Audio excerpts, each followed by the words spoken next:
This is KGW News at Sunrise. Homes destroyed, a couple million people without power, and more flooding is on the way. Within the last couple of hours, Ian became a tropical storm, but it remains dangerous as Floridians wake up this morning to assess the damage. It is a Thursday morning here on the Sunrise Show. We have a lot to cover when it comes to Hurricane Ian. I know we're going to touch on that here in just a moment, but Roz, some local weather headlines to get to first. Did you guys hear the rain last night? Happy about did you that. get some? Absolutely Your did. place? It smelled, honestly, it smelled like rain when I came out of my house this morning. I like it. I heard it, man. And I laid there and I was like... Soaked it in. All right, here's what is going on right now. We do have a circle in yellow up in northeastern Oregon, and now mainly starting to move up into the corner of Washington over into Idaho, but there's a pretty good round of thunderstorms, and there could be some more thunderstorm development for you folks a little bit later today. Here on the west side, not much rain down in Salem, a few light showers just north of you.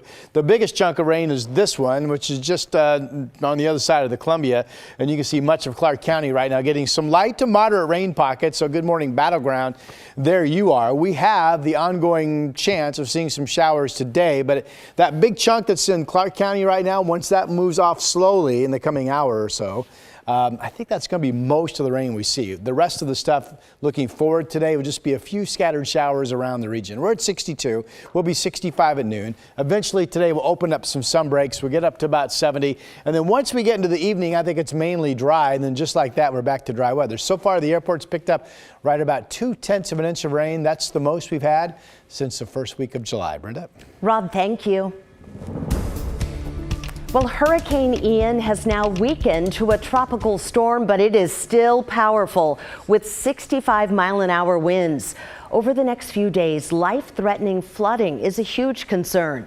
Florida has already seen almost 2 feet of rain. Downed power lines are the other major threat. They seem to be everywhere this morning in areas hit hardest by Ian. About 2 million Floridians are without power right now. Another common scene, damage at airports. Flights out of Jacksonville International have been canceled today, and it's not clear yet when the airport will reopen. Not everyone could evacuate, and we're not just talking about people. Would you look at that? A group of flamingos at a botanical garden in St. Petersburg. Staffers had to huddle them together in that restroom to keep them safe, and it worked. The garden tweeting out that everyone is A-OK. Meanwhile, volunteers from the Portland area and other parts of Oregon and Southwest Washington have already landed in Florida to help out, and more are standing by. KGW's Alma McCarty caught up with some local Red Cross volunteers who are ready to respond. In North Portland, it's the calm before the storm for Chris and Amber Schwartzkopf. The couple packing light and standing by. Found some Converse waterproof shoes this year that I'm going to take with me to volunteer for the American Red Cross. We're preparing to go to Florida for the hurricane. Ian. That means getting on a plane, flying to wherever they send us. We may be as far north as Georgia. We'll be in Georgia for 2 weeks. We might be in South Florida for 2 weeks, anywhere in between. They're used to this, waiting to see where the storm hits and leaving at a moment's notice to where they're needed most after a natural disaster. But they do update you every morning. What's going on, what they're expecting. Amber's volunteered for 2 years. Chris for 4, helping at shelters and with logistics. We saw this one last week. I told her, oh, this one's coming up. And they had it pegged to come towards Florida. So, yeah, we were hoping we get to go. Several Red Cross volunteers are already on the ground assisting, like Jackie Nicholas, a volunteer from Sweet Home. She flew out Tuesday. You just go in there as calm as you can, very positive, just put yourself in their shoes. Hurricane Ian has brought high winds and flooding, knocking out power to millions of customers. It not only takes folks to restore power, fix infrastructure, save lives, it also takes folks setting up those entire support systems to hopefully get folks back on their feet as quickly as possible. The Oregon State Fire Marshal's Office sent 13 people from its incident management team to assist. We are lucky and fortunate that we actually have some folks that have done this before. This is not our first deployment to support a hurricane. We've supported Katrina, Sandy, and Michael in the past. For Amber and Chris, their past experience has also prepared them for what they might see and taught them to appreciate living in Oregon. It makes you so much more grateful of the types of weather that we just almost never see.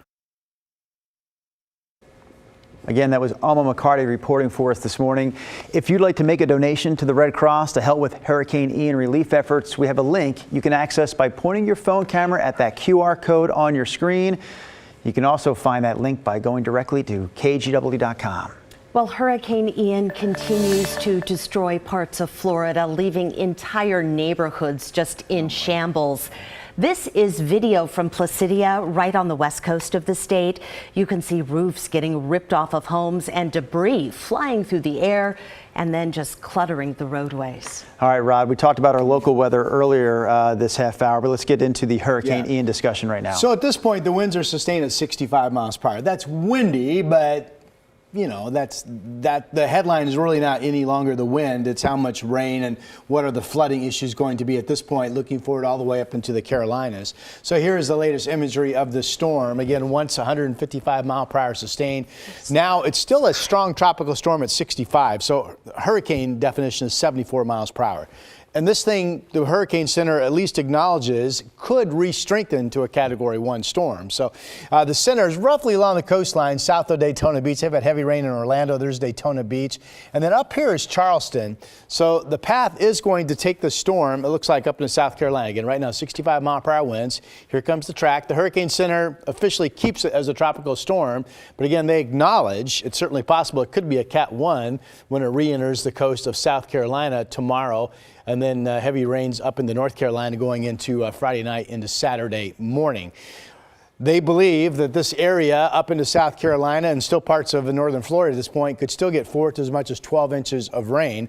That's river flooding, you know, combined with just 12 inches of rain causes flooding anywhere and everywhere all by itself, right? So the Futurecast kind of rain bands with this. Here you can see it up in the Charleston. There's a center of what could be a Category 1 storm, 10:30 tomorrow morning, our time, just outside of Charleston, South Carolina. Heavy rain up in the Norfolk, and then over the weekend it continues to kind of break up and shear apart, and you get heavy, you know, rain areas all the way up into the New York City area.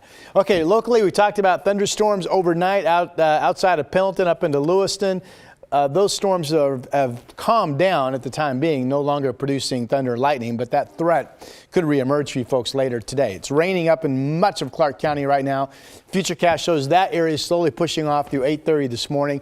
And then during the day, this is mostly a few scattered light showers. Here we are at 1:30, so not a ton of rain. It's one of those days, maybe you get a shower at your house, maybe you don't. The rain chance will be ending as we get rolling into the evening hours. We're at 62 in Portland, 60 degrees in Salem. Forecast numbers today, pretty similar to yesterday. This shows Salem, McMinnville, and Corvallis with a light west wind in the upper 60s. And Portland's 7-day. By the time we get into tomorrow morning, it's fog to sun, and then we're totally dry, and then we warm back up. 85 Saturday, Sunday. Models now take us all the way into the 80s into Wednesday of next week. By the way, roughly at the airport, we've picked up about 2/10 of an inch of rain. That's not bragging rights, but it's something that we haven't done in a long time. Back to you. All right, Rod, we're going to take a look at some of our other local headlines right now. We start with this story. A 26-year-old is facing murder charges this morning for allegedly shooting and killing his twin brother. Portland police say Martre Martin fatally shot his brother Martrice outside of a hotel on Northeast Sandy Boulevard at about 3:30 Sunday morning. U.S. Marshals tracked down Martre and arrested him in Renton, Washington on Tuesday night. In Vancouver, everyone 18 and under will be able to ride C-Tram buses for free starting this Saturday. You'll still need a free pass, but kids can get those at C-Tram customer service spots and through their schools. The free fares are part of the state's Move Ahead Washington program. It's a $17 billion transportation package approved by the legislature back in March with the hope of increasing transportation options around the state. And Portland is getting more than $1 million in federal funds to redevelop the city's Pride Plaza. That's the area downtown around Southwest Harvey Milk Street and West Burnside between 10th and 12th Avenues. The funds are coming from the American Rescue Plan, and the redevelopment project will include construction of a new park with the hope of revitalizing that part of downtown. And that's a look at some of this morning's local headlines. Well, Oregon is set to become the first state in the nation to try a new approach to Medicaid. It'll get $1.1 billion in federal money to address the root causes of poor health, including homelessness, food insecurity, and medical care for kids. Oregon is also approved to use those Medicaid dollars to pay for housing costs like rent. The program even helps people affected by the impact of climate change, including extreme heat and wildfires. Now, Medicaid can directly cover air conditioners, air filters, or temporary shelter for medically vulnerable people on OHP who are facing harm from climate disruption. Because of the pandemic, though, Patrick Allen with the Oregon Health Authority says most of these programs won't start until 2024.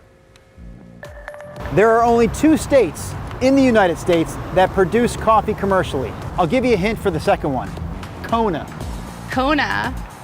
Arizona? I'm not playing a rhyming game here, but we are playing a game of coffee trivia. Today is National Coffee Day, so go ahead and pour yourself another cup and stay tuned for this Coffee Day edition of Drew and You right after we take this short break.